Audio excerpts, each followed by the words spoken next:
আমি তার চাইতে উত্তম, আমি তার চাইতে দামি, আমি তার চাইতে আরো ভালো।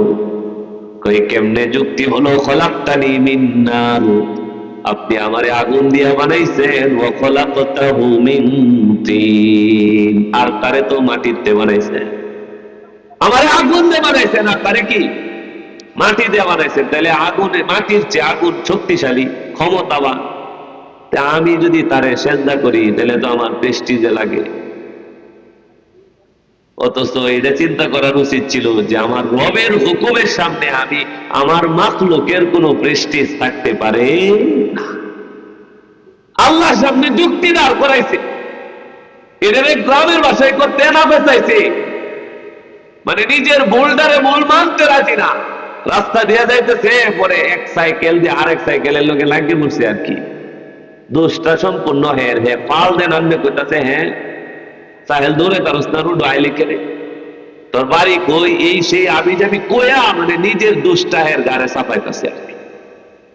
আছে না এই জাতের মানুষ, মানে নিজের দোষ এর গাড়ে চাপাইতেছে। মুরব্বী মানুষ, যুবক, ওই কয়দিনের স্যার হয়েছে, কথা কইলে সন মারবা, এই সেই আবি যাবি বাড়ির দ্বারা আর কি। দোষটা নিজের, কিন্তু দোষ কি করতেছে আরেকজনের গাড়ে, অন্যের গাড়ে চাপাইতেছে। শয়তানের মতো, শয়তান চাইছিল দোষ আল্লাহর গাড়ে চাপাইতে। নাউজুবিল্লাহ। মানে আল্লাহ আপনি আমারই হুকুম দিছেন, এটা ঠিক হয়েছে না? আমি উত্তম আর সে আমার চেয়ে কম দামি, আপনি আমারে কইলেন তার সেজদা করার জন্য। আল্লাহরে বুঝা, আল্লাহ আমারে আগুন দিয়ে বানাইছেন আর হেরে মাটিতে বানাইছে। নিজের ভুল মাইনে নিতে রাজি না, এই ধরনের কিছু মানুষ সমাজের মধ্যে জুড়ে বলেন আছে না? না, নিজের দোষে অ্যাক্সিডেন্ট করছে, কইরা দোষ চাপাইতেছে আরেকজনের গায়ে। মুরব্বী মানুষ, এই বেচারা কি করবো, পরে কোন রকম এইখানতে ছুটতে গেছে। আপনার যে এই যে ভুল স্বীকার করলেন না, নিজের দোষটা অন্যের গায়ে চাপাইলেন, এতে ইজ্জত কি বাড়ছে না কমছে? জোরে বলেন, বাড়ছে না কমছে? কমছে। এই যুবক যত জীবন বাচ্চা থাকবো আপনারে দেখবো আর কইবো বই রইলে কি এর ভিতরে শয়তানি ভরা। কথা ঠিক না? আরো মানুষের দেখবো কই যে দেখ সাদা দাড়ি, কিন্তু এর ভিতরে যে শয়তানি। এদিন সাইকেল আমারে লাগায় দেয়, আমার গাড়ির উপরে দোষ চাপা, নিজের দোষ মাইনে নিতেই রাজি। আমার ভাই অথচ দোষ যদি মাইনে নিতেন যে লাগি গেছে নামতে, ভাই আসলে ভাই আমার আমার আমার লিডে ভুল হয়েছে, ভাই আমার ভুল হয়েছে, আমার ভুলে ভাই আপনি পড়ে গেছেন, ভাই মনে দিলে কিছু রাগ না যে ভাই আমার ভুল হয়ে গেছে, মাফ করে দিন যে। আচ্ছা আপনার কি এমন সাংঘাতিক ক্ষতি হইলে? কোনো ক্ষতি হইলে বরং তার সামনে আপনার ইজ্জতটা আকাশচুম্বী হয়ে গেল। সে ভাবলো আরে এই বুড়া মানুষটা এত ভালো, এত ভালো, সে নিজের দোষটা নিজে স্বীকার করে নিছে। আল্লাহ যেমন আদমের ইজ্জত বাড়ায় দিছে, আপনার ইজ্জত আল্লাহ বাড়ায় দিত। কথা বলুন ঠিক কিনা? এ কারণে ভুল হয়ে গেলে ভুল মেনে নেওয়া, এটা হলো আদমের স্বভাব। আর ভুল হইলেও গাড়ে টেলা, এটা না মানা, অন্যের গাড়ে দোষ চাপানোর চেষ্টা করা, এটা কার স্বভাব? শয়তানের স্বভাব। এখন সিদ্ধান্ত আপনার, আপনারে জজ বানায় দিলাম। আপনি কি আদমের চরিত্র গ্রহণ করবেন না শয়তানের চরিত্র গ্রহণ করবেন? এই সিদ্ধান্ত আপনার নিতে। দুনিয়াতে ভুল করছেন, স্বাভাবিক, ভুল হয়েছে, আমি মানুষ।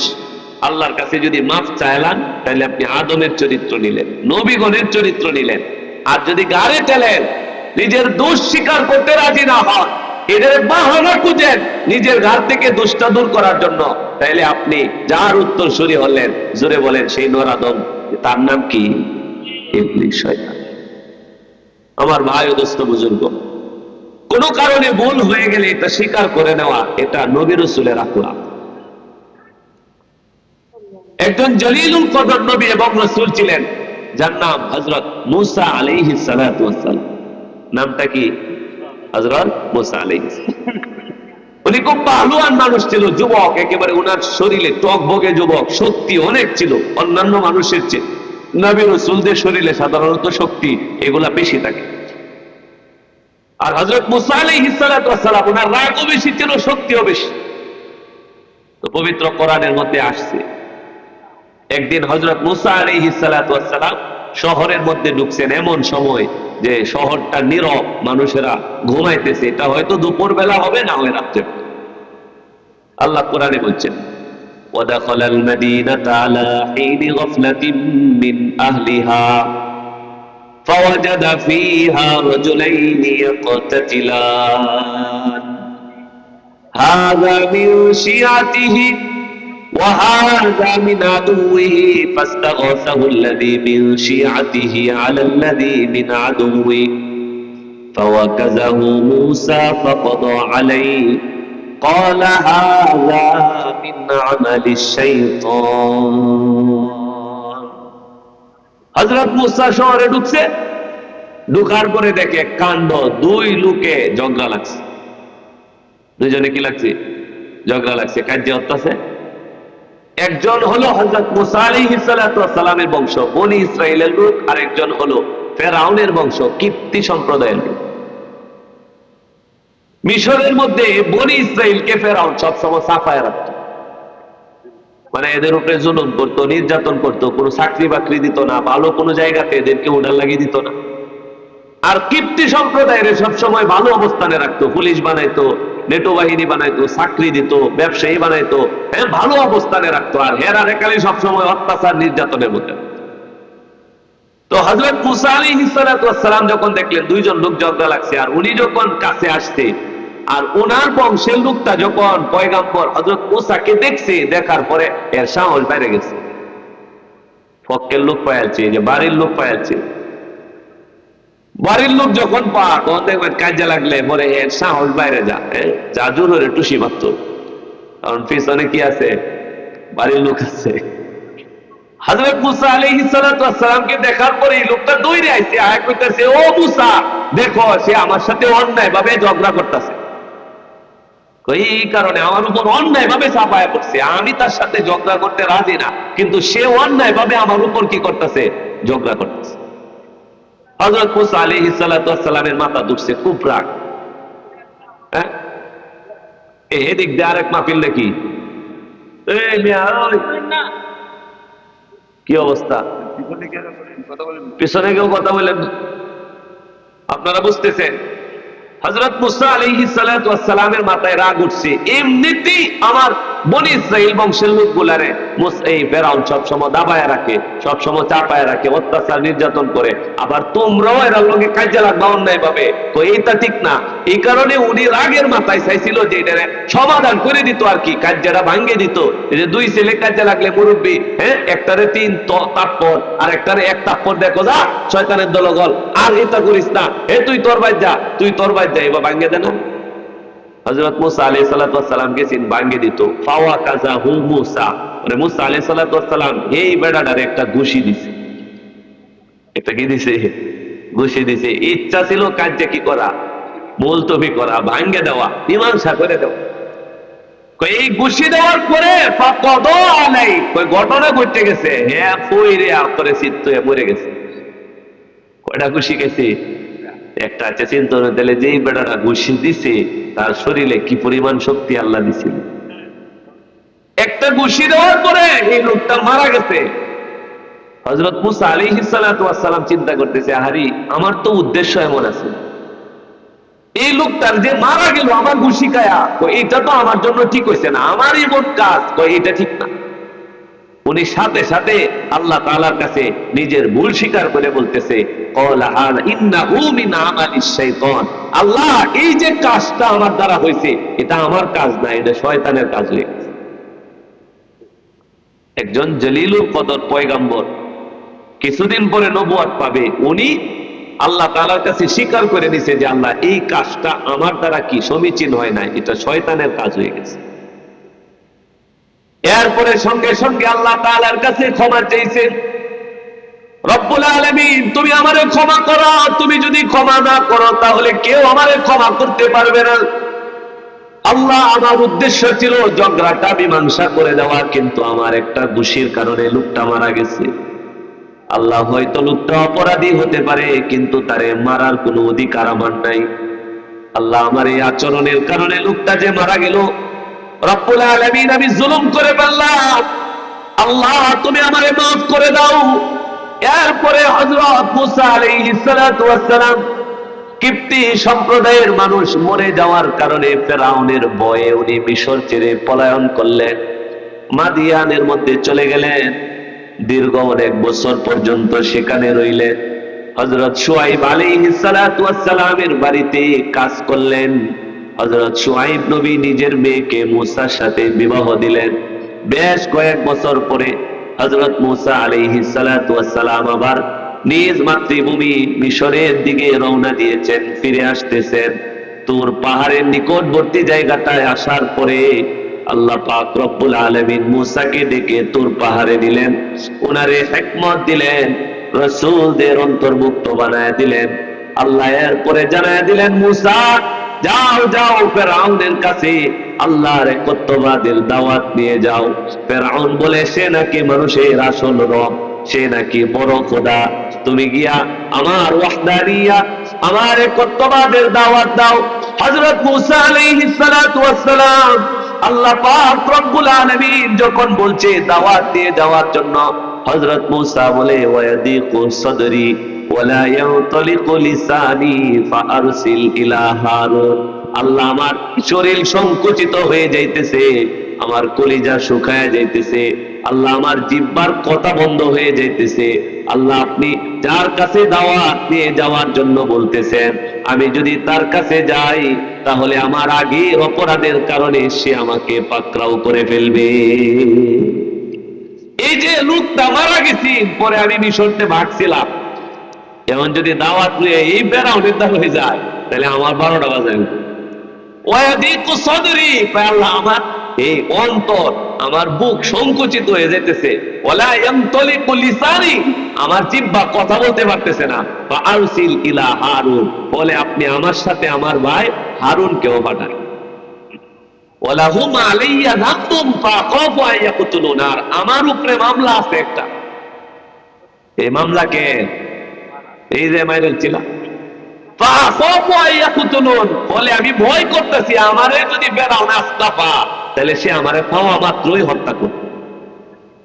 আল্লাহ পাক রব্বুল আলামিন বলতেছে, মূসা হারুনকে নিয়ে যাও, তোমারে মারতেও পারতো না, কিচ্ছু করতো না, কারণ যা করবো আর যা বলবো সব আমি আল্লাহ দেখবো, আমি আল্লাহ শুনবো। জোরে বলেন না সুবহান। হযরত মূসা আলাইহিস সালাতু ওয়াস সালাম ওয়াহদানিয়াত, আল্লাহর একত্ববাদ, আল্লাহই রব, আর কেউ রব নাই, এই দাওয়াত নিয়ে ফেরাউনের কাছে গেছে। খেয়াল করবেন, যাওয়ার পরে যখন একত্ববাদের দাওয়াত দিছে তখন ফেরাউন মূসাকে বলতেছে, মূসা এখন যে অত ভালো ভালো কথা কইতে আইছো, ওহন যে আমারে করে আল্লাহর দিকে দাওয়াত দিতেছো, আমারে কইতাছো ভালোই কথা, ওয়া ফাআলতা ফাআলাতাকাল্লাতী ফাআলতা ওয়া আনতা মিনাল কাফিরিন, তুমি যে কিছুদিন আগে কামটা গড়াইছিলা এটা কি করছিলা? আল্লাহ কোরআন থেকে বলতেছে, আল্লাহ কোরআন এইভাবেই বলছে, ওয়া ফাআলতা ফাআলাতাকাল্লাতী ফাআলতা ওয়া আনতা মিনাল কাফিরিন, তুমি যে কাজটা করছিলা কিছু বছর আগে, যেটা কইরে ভাগছিলা মিশর থেকে, এই কামটা কি মন করছিলা? এখন যে এত সুন্দর সুন্দর কথা আমার কাছে নিয়ে আইছো। আচ্ছা কই না, আমরা যদি হইতাম তাহলে এই জায়গাটার মধ্যে কিছু চেষ্টা করলাম, নইলে যে আমার যে দোষটা ডাকার লাগি, আমি মিথ্যার আশ্রয় নিলাম, হইলে যে না না না আমি বাঁচছিলাম না, হেই হেরে মা গেছি, আমি দাঁড়ো আসলাম, পরে আমার উপরে দুঃসাহেব দিকে বাঁচছিলাম। এমনকি মিথ্যার আশ্রয় হযরত মূসা নিতে পারতো না, কিন্তু উনি কি নিছে? হযরত মূসা আলাইহিস সালাতু ওয়াস সালাম ফেরাউন যখন বলল, কিছু বছর আগে তুমি যে কাজটা করছিলা এটা কি জন্য করছিলা, কেমনে করছিলা? হযরত মূসা আলাইহিস সালাতু ওয়াস সালাম সঙ্গে সঙ্গে নিজের এই কাজের ভুল স্বীকার করে বলতেছে, ক্বালা ফালতুহা ইযা ওয়া আনা মিনাদ দাল্লিন, ও ফেরাউন ওই যে কাজটা করছিলাম ওই সময় আমি বুঝতে পারছিলাম না আমার ঘুষিতে লোকটা মারা যাবে, আমি যদি বুঝতাম তাহলে এই কাজ আমার দ্বারা হতো না। ফাফারারতু মিনকুম লাম্মা খিফতুকুম, আর তোমাদের ভয়ে আমি দেশ ছেড়ে পলায়ন করে চলে গিয়েছিলাম। ফাওয়াহাবালি রব্বি হুকমা, এরপরে আল্লাহ আমারে হিকমত দান করছে, প্রজ্ঞা দিছে, জ্ঞান দিছে। আল্লাহর জ্ঞান পাওয়ার আগে আমি অজ্ঞ ছিলাম, আমি বুঝতে পারছি না, আমার দ্বারাই অন্যায় কাজটা হয়ে গেছে। এখন আল্লাহ আমারে প্রজ্ঞা দিছে, জ্ঞান দিছে, হিকমত দিছে। ক্বালা ফাআলতুহা ইযা ওয়া আনা মিনাদ দাল্লিন ফাফারারতু মিনকুম লাম্মা খিফতুকুম ফাওয়াহাবালি রব্বি হুকমা। ওয়াজআলানি মিনাল মুরসালিন। আল্লাহ এখন আমারে জ্ঞান দিছে, আল্লাহ রাসূলদের অন্তর্ভুক্ত বানাইছে। এখন আমি তোমার কাছে একেবারে সুস্থ একটা কথা নিয়ে আসছি, সেটা হলো আল্লাহ পাক রব্বুল আলামিনের একত্ববাদে বিশ্বাস করে নাও। আমার ভাই হযরত মুসা আলাইহিস সালাতু ওয়াস সালাম নিজের সেই কৃতকর্মের কথা মাইনে নিছে কিনা, নাকি এদের মধ্যে কিছু চিন্তা ভাবনা করছে যে একটু তেনা বেসায় দিহি, নিজের দোষটারে নিয়ে অন্যের ঘরে চাপায় দিতে পারি, এরকম করছে? না সোজা মাইনে নিছে? মাইনে নিছে। তার মানে দোষ করে মাইনে নেওয়া, এটা হলো নবীদের স্বভাব। একটা কাজ এতে সামান্য এর বের হয়ে গেছে, মাইনে নেওয়া যে ভাই আসলে ভুলটা আমার হয়ে গেছে, আপনি মনে দিলে কিছুটা হয় না। আমার ভাই, আমরা যদি সমাজে এই আখলাক গ্রহণ করতে পারতাম, যে কোনো ভুল যার সাথেই হোক, আমার ব্যবসায়িক পার্টনারের সাথে হয়েছে, বাস আমার দোষটা তার কাঁধে যখনই চাপাইতে যায় তখন ওই সম্পর্ক নষ্ট হয়। আর যখন নিজের দোষ নিজে স্বীকার করে নেন, তখনই দেখবেন সম্পর্ক আরো কি হইব, ভালো হইব, মজবুত হইব। ঘটনাক্রমে মনে হইল প্রসঙ্গক্রমে বউয়ের লগেই একটা অপরাধ করেন, বউয়ের সাথে একটা অপরাধ করছেন। আচ্ছা, এটা কি হইতে পারে না অপরাধ? আপনি মানুষ, ভুলে একটা কাজ করেছেন, পরে আপনি বুঝছেন আরে এটা তো আসলে তার সাথে করাটা ঠিক হয়েছে না। আপনি সংসারে আইসা, আপনি ঘরে আইসা রাত্রেবেলা স্ত্রীর কাছে দুঃখ প্রকাশ করেন, ভুল স্বীকার করেন যে আরে দিনের বেলা তোমার সঙ্গে যে কাজটা করছিলাম এই কাজটা আমার ঠিক হয় নাই, এটা আসলে আমারই ভুল হয়েছে, তুমি কিন্তু আমারে মাফ করে দিও। আপনার ইজ্জত কমবো না বাড়বো? সমাজের মহিলাগুলাও যদি স্বামীর সাথে ভুল হয়ে গেলে, দিনের বেলা ভুল হয়েছে, রাত্রে বেলা যদি ভুল স্বীকার করে নিত, তাইলে এই মোহাব্বত কমতো না, মোহাব্বত দিন দিন আরো কি করতো, বাড়ত। ভুল হয়ে গেলে ভুল স্বীকার করে নেওয়া একটা নবীদের আখলাক। আর ভুলের উপর দৃঢ়তার সাথে লাগিয়ে থাকা এবং এদের মিথ্যাটারে সত্য বানানোর অপচেষ্টা চালানো, এটা কার স্বভাব? শয়তানের স্বভাব। আমাদের নবী পৃথিবীর সর্বশ্রেষ্ঠ মানুষ, ওনার চাইতে আর দামি মানুষ ভবিষ্যতে অতীতেও ছিল না, বর্তমানেও নাই, কিয়ামতের আগে দুনিয়াতে আসবেও না। ওনার একটা ঘটনা বদর যুদ্ধের সময়, খুব খেয়াল করবেন। আল্লাহ রাসূল সাল্লাল্লাহু আলাইহি ওয়াসাল্লাম বদরের যুদ্ধে মুসলমানদের সংখ্যা একেবারেই নগণ্য, মাত্র 300। আর এদিক দিয়ে কাফের বেঈমান হাজারের উপরে। মুসলমানদের আল্লাহর উপর তাওয়াক্কুল ছাড়া আর কোনো অস্ত্র নাই। নবীজি সাল্লাল্লাহু আলাইহি ওয়াসাল্লাম দুই জায়গায় কাতার খুব সোজা রাখতেন, একটা হলো নামাজে আর একটা হলো যুদ্ধে। নামাজের কাতার বাঁকা হইলেও আল্লাহ রাসূল এটা পছন্দ করতেন না, যুদ্ধে কাতার বাঁকা হইলে আল্লাহ নবী পছন্দ করতেন। এটা আল্লাহ রাসূলের একটা রণকৌশল ছিল যে সৈনিকদেরকে সোজা করে দাঁড় করা। সোজা করে যখন দাঁড় করানো হয় তখন দূর থেকে বেশি সৈন্য দেখা যায়। এটা ছিল আল্লাহ রাসূলের একটা চমৎকার কৌশল। নবীজি সাল্লাল্লাহু আলাইহি ওয়াসাল্লাম কাতার করে সাহাবায়ে কেরামদেরকে একেবারে তীরের মতো সোজা করে দাঁড় করেছে। দাঁড় করানোর পরে নবীজি এ পাশ দিয়ে হেঁটে যেতেছে, একজন সাহাবা যার নাম ছিল হযরত সুয়াদ রাদিয়াল্লাহু তাআলা আনহু, উনি কাতার থেকে সামান্য একটু আগে চলে আসে। সব মানুষ এক সোজা দাঁড়াইছে, একজন যদি একটু আগে আয় পড়ে তাহলে কাতারটা বাঁকা দেখা যাবে না। আল্লাহ রাসূল তারে একটু ধাক্কা দিয়ে পিছনে নিচে, সুয়াদ সোজা হও। ওনারে সোজা করে দিছে, দিয়ে আল্লাহ রাসূল আবার কাতারের ওই দিকে গেছে, ওই মাথায় গেছে, 350 মানুষ, এই 313 জন দাঁড় করাইতেছে। আবার এদিকে আসার সময় হযরত সুয়াদ রাদিয়াল্লাহু তাআলা উনি বেখেয়ালি সামান্য একটু আবার আগে গেছে, সামান্য একটু আগে গেছে গাছে। এই বেড়াদারে একটু আগে আল্লাহ রাসূল সোজা করে তুই গেছে, এজন আবার আগে গেছে গা। আল্লাহ রাসূল বলছে তার হাতের মধ্যে একটা ছোট তীর ছিল, অথবা একটা কোন একটা কাঠি ছিল, একটা লাঠি ছিল, এই লাঠি দিয়া তার বেডের মধ্যে গুতা দিয়ে কইছে, এই মেসওয়াক পিছনে যাও।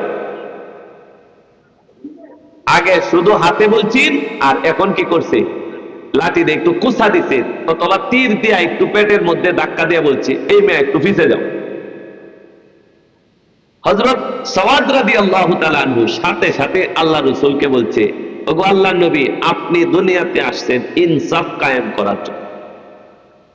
আপনি যে আমার এই তীর দিয়া গুতা মারছেন, লাঠি দিয়া গুতা দিচ্ছেন পেটে, এটা আমি আঘাত পাইছি।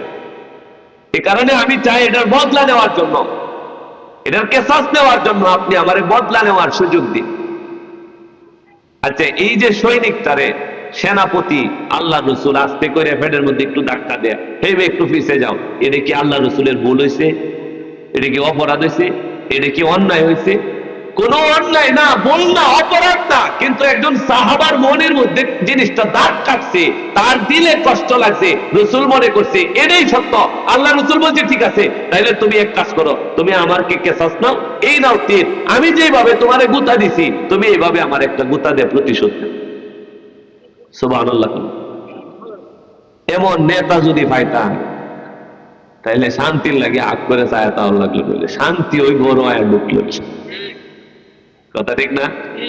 এমন যদি কইতাম কোন এমপির সামনে, জানি আমার এবার দুঃখটা দিস না, আমি আপনার সমান দুঃখটা দেন 12টা 13টা বাজায়।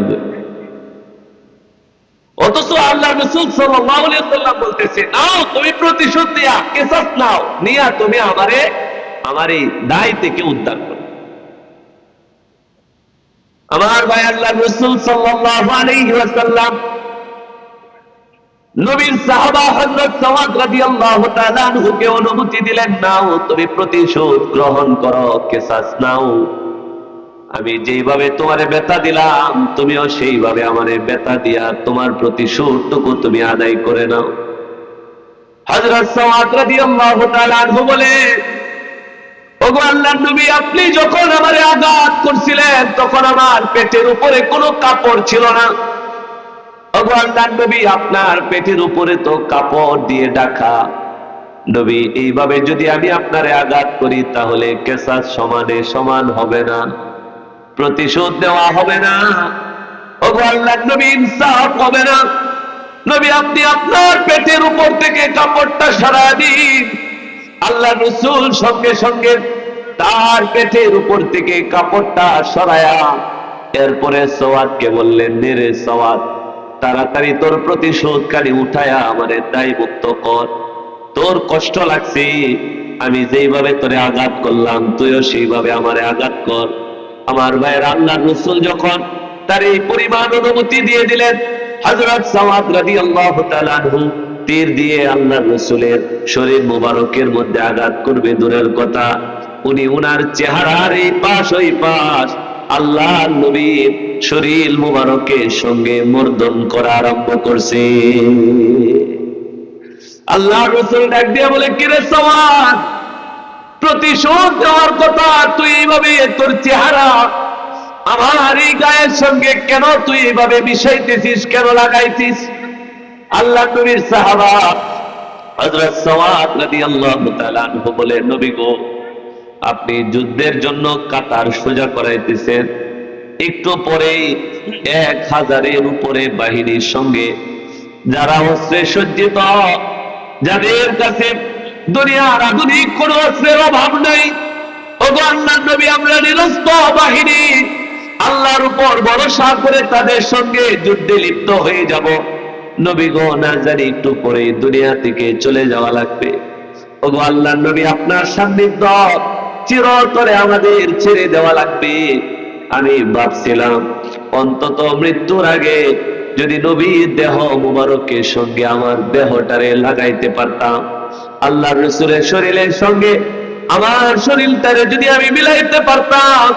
আল্লাহর রাসূলকে চিরতরে ছেড়ে চলে যাওয়া লাগবে, অন্তত আল্লাহর আদালতে যদি কোনো কিছু নিয়ে দাঁড়াইতে নাও পারতাম, নবী আপনার গায়ের সঙ্গে যে আমার গাটা লাগছে এইটা নিয়ে আল্লাহর দরবারে আমার দাঁড়ানোর মতো একটা পাতেও হয়ে যাইত।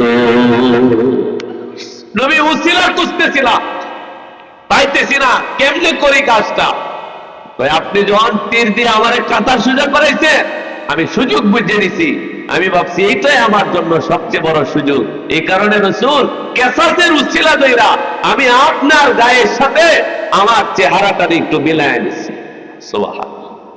আমার ভাই, ঘটনা উদ্দেশ্য না, আপনাদেরকে বুঝানোর উদ্দেশ্য, পৃথিবীর সবচেয়ে দামি মানুষ, সবচেয়ে শ্রেষ্ঠ মানুষ পর্যন্ত তার ভুল স্বীকার করে নিতে কত প্রস্তুত চিন্তা করেন, অথচ ওনার এটা কোনো ভুল না।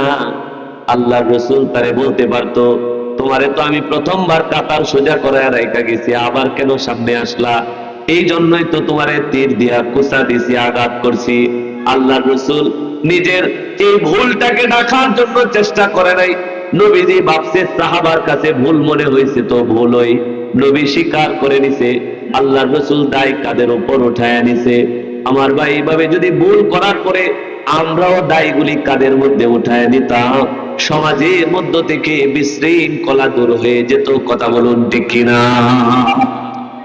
ভুল হয়েছে, ভুলটারে স্বীকার করে নাও। এই যে বর্তমান যে যুবকরা ঝগড়া করে, এই যে একটা গ্যাংয়ে লাগে, এটা কি কারণে লাগে?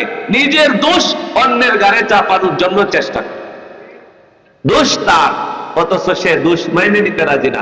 দোষটা মাইনিয়া শুধুমাত্র একটু ছোট্ট করে যদি কইলা সরি কই, তাইলেই সবকিছু পানি। কথা ঠিক না? তাহলে যদি একটু কইলা যে ভাই আসলে আমার ভাই সরি ভাই, শেষ, সবকিছু শেষ। কিন্তু সে এনি বলবো না, এনি কি গুতা আমারে বাবারে, আমি সরি কইতাম। মানে বোঝা যায় সরি কইলে একেবারে বিলবোর্ড লটকায় আলবো, পোলাঘাট বাজারও বা শিমুলিয়া বাজারও বড় বিলবোর্ডে লটকায় দিব যে অমুকে আজকে সরি বলছে। মানে শয়তান আমাদেরকে তার যে চরিত্র, এটার বীজ আমাদের মধ্যে বপন করে দিছে, যে ভুল করবা কিন্তু ভুল মাইনে নিতে চাইও না, যুক্তি দাঁড় করায়। অথচ নবী রাসূলদের আখলাক কেমন দেখলেন? তারা কখনো কি করতেন না? যুক্তি দাঁড় করেন। হযরত নূহ আলাইহিস সালাতু ওয়াস সালামের যুগে একটা বড় বন্যা হয়েছিল, যে খবর পাইছিলেন? পাইছেন আপনারা খবর? এই বড় বন্যার সময় হযরত নূহ আলাইহিস সালাতু ওয়াস সালাম মুমিন বান্দাদেরকে লইয়া কিস্তির মধ্যে উঠছে, নৌকা তুলছে। তো ওনার ছেলে ছিল কেনান, কেনানকেও ডাক দিছে। বাপ তো ফুত যতই অন্যায় করুক বাপের সাথে, বাপ কিন্তু ফুতেরে ফালতারে না, যদিও ফুতে অনেক বাপেরে ফালায়। কথা ঠিক না? বাপ বাপ ওই, মা মা ওই।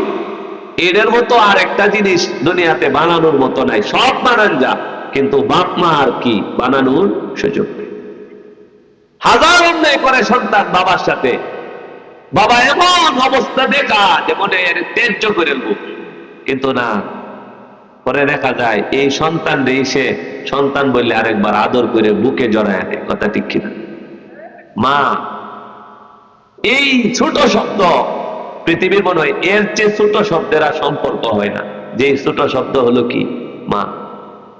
মা, এর শব্দটা ছোট, কিন্তু পৃথিবীর সবচেয়ে বেশি মহাব্বত আমার যার সঙ্গে, সে হলো আমার।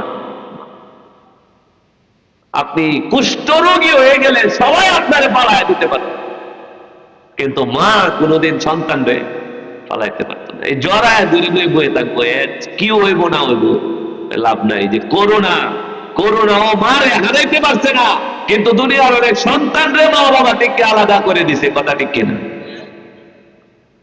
করোনা সন্তানদেরকে আলাদা করে দিছে। বাপ মারা গেছে, টাকা ভাড়ায় দিছে, কাফন দাফন করে নেন আপনারা, কইরে তারে কোন রকম দাফন করে রাইখা এসে বলবেন আমার টাইম নাই।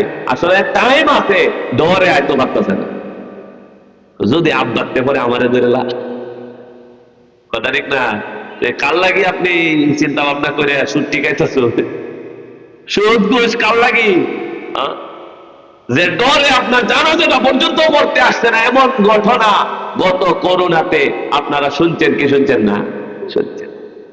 আমাদের কিশোরগঞ্জের একটা ওলামাদের টিম ছিল আজহার আলী ফাউন্ডেশনের, এরা করোনা যারা মৃত্যুবরণ করতো এদেরকে নাফন টাফন করে।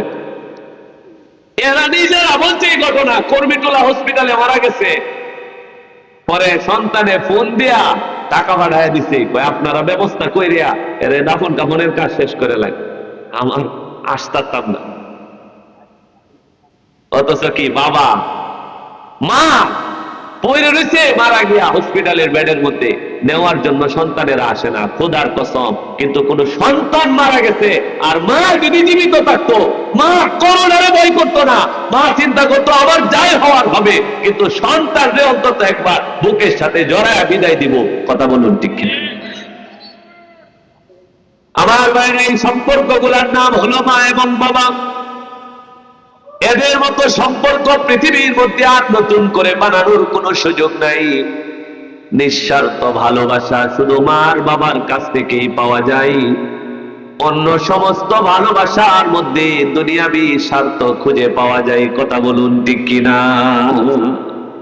মায়ের